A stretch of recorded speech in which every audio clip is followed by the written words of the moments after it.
Bonjour à toutes et à tous, bienvenue dans cette capsule astro que j'enregistre depuis Toulon le 1er décembre pour vous parler des énergies astrales ambiantes et de la rétrogradation de Mercure qui entre aujourd'hui dans le signe du Capricorne, qui va vraiment nous interpeller tout ce mois de décembre, de par les aspects que la planète va former avec Mars, entre autres, mais aussi un dialogue assez constructif avec Jupiter et Vénus. Et tout ça va nous accompagner tout le mois. J'espère que vous allez bien, que toutes cette eau et ce feu qu'il y a en ce moment dans les énergies ambiantes trouve un chemin de douceur à l'intérieur de vous, car avec la présence de Saturne en Poisson, il y a beaucoup d'eau qui circule dans les énergies ambiantes et nous drainons beaucoup d'émotions en ce moment. L'aspect qui nous challenge le plus, c'est certainement finalement ce carré Mars en Sagittaire, Saturne en Poisson, qui était exact et très tendu fin novembre, et qui se fait encore fortement sentir pour ce début décembre. Alors il va progressivement se défaire et on va pouvoir ressentir de la détente là où il y avait de la crispation, des blocages, des peurs paralysantes, des résistances tenaces. Ça va se détendre, voilà, tout doucement.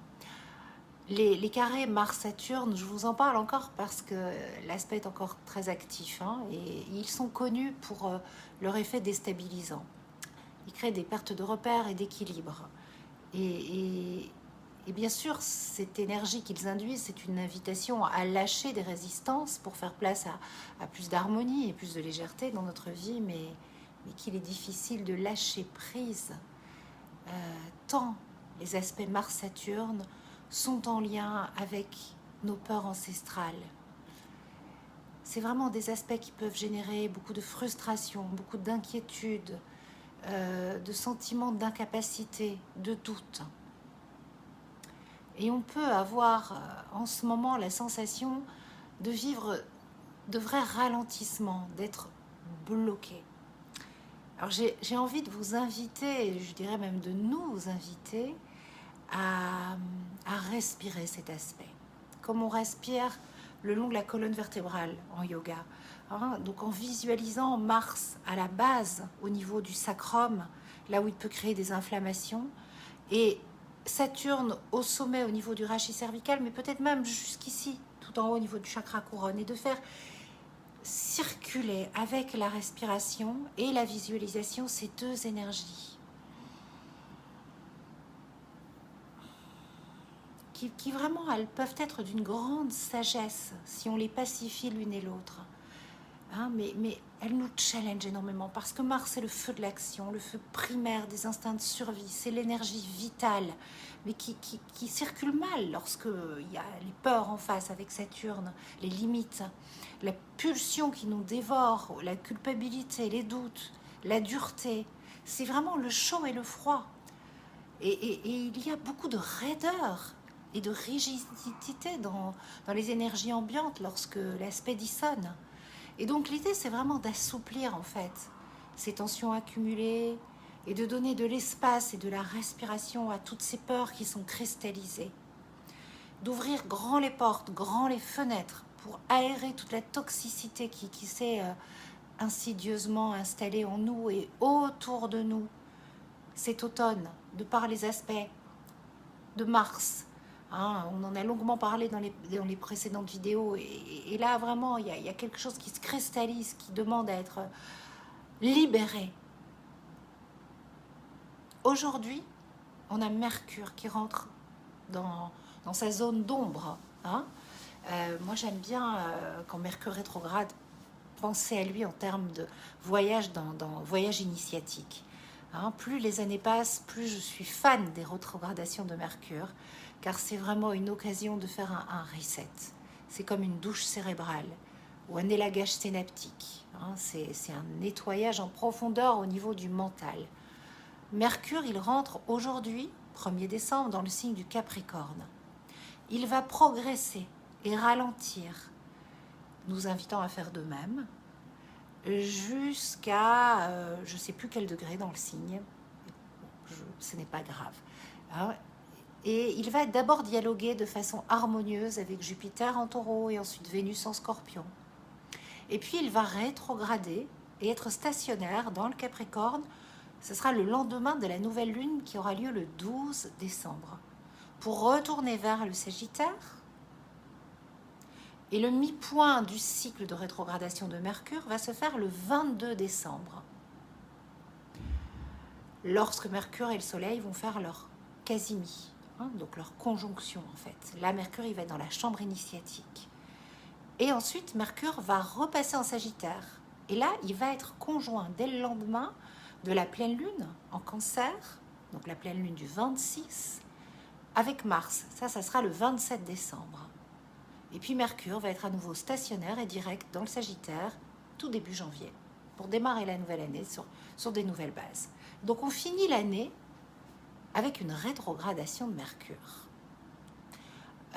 Waouh, ça c'est une belle occasion de faire le bilan, de faire notre douche cérébrale de l'année.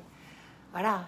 Et ce qui est de très agréable, c'est que la première phase de l'ensemble de la rétrogradation de Mercure, Mercure va être rétrograde mi-décembre, mais là on commence, on est dans la zone d'ombre.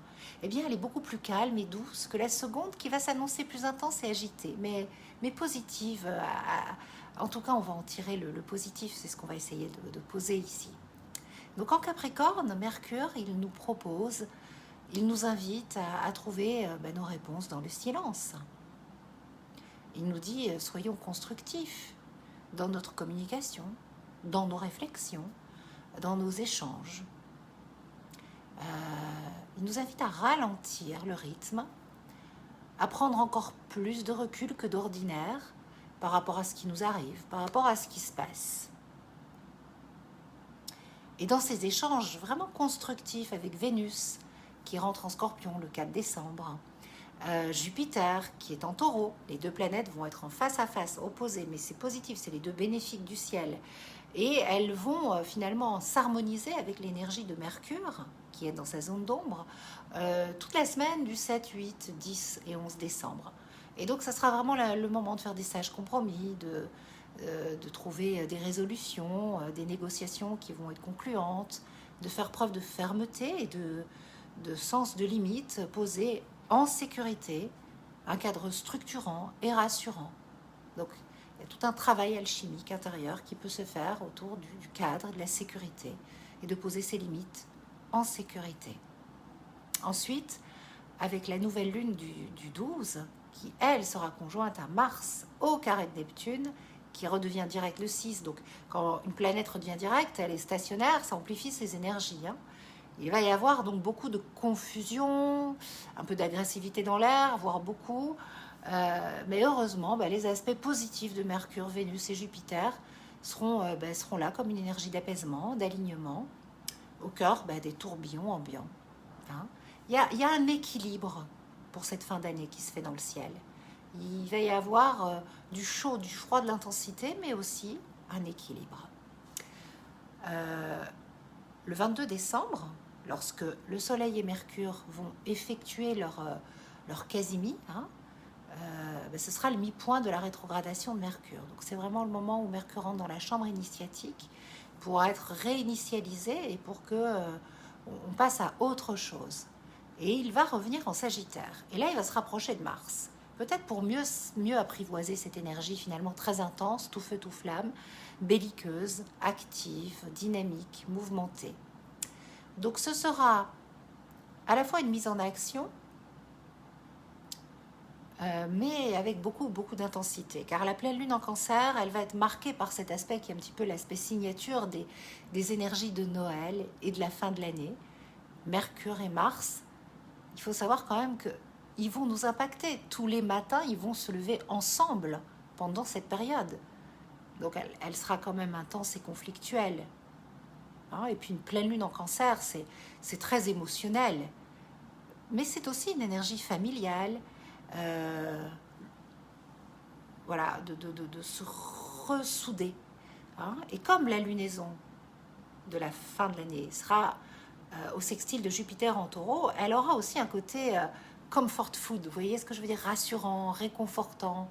Mais bien sûr, il peut y avoir des clashs, des petits, des gros règlements de compte en famille, un petit peu dans ces films vaudevillesques, vous voyez, où les amis se retrouvent, la famille se retrouve, et c'est un petit peu, voilà, c'est intense, c'est vaudevillesque et c'est théâtral.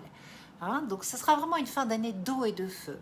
Mais il y a quand même Vénus qui sera au trigone de Neptune pour les fêtes. Et ça, c'est un bel aspect d'évasion, de magie. On prend plaisir à lire un bon livre, à boire un chocolat chaud, à regarder des films de Noël. Il y a quand même de ça. Hein. Et c'est là où on va pouvoir aller trouver la joie de vivre au fond de nous et la souplesse. Voilà, j'avais envie de partager tous ces aspects avec vous. C'est une petite capsule astro pour une mise en bouche des énergies à venir et que je développerai bien sûr dans mon prochain partage autour de la pleine lune, non, de la nouvelle lune, pardon, de la nouvelle lune, et où finira l'année avec une pleine lune en Cancer. Voilà, je vous fais des gros bisous, je vous envoie plein de bonnes ondes d'ici, ça tourbillonne aussi beaucoup à Toulouse, hein, il y a beaucoup d'eau avec les cénotes, et donc les énergies ici, elles sont vraiment à l'image des énergies actuelles, elles sont aussi folles que ressourçantes, très très intenses, et je pense que voilà, moi j'ai mon lieu de ressourcement qui est la maison où les énergies... la maison qu'on a construite ici, où les énergies sont particulièrement positives, apaisantes. Et quand je me retrouve un petit peu dehors, embarquée dans cette folie qu'il y a ici, hein, et qui est particulière quand même, avec beaucoup de violence à l'extérieur, je trouve cet apaisement ici. J'ai pris beaucoup de livres, mes cours d'astro. Voilà, je vous invite vraiment à aller chercher ce centre, cet apaisement dans votre cocon à vous. Voilà. Gros bisous et à bientôt pour de prochains partages. Ciao!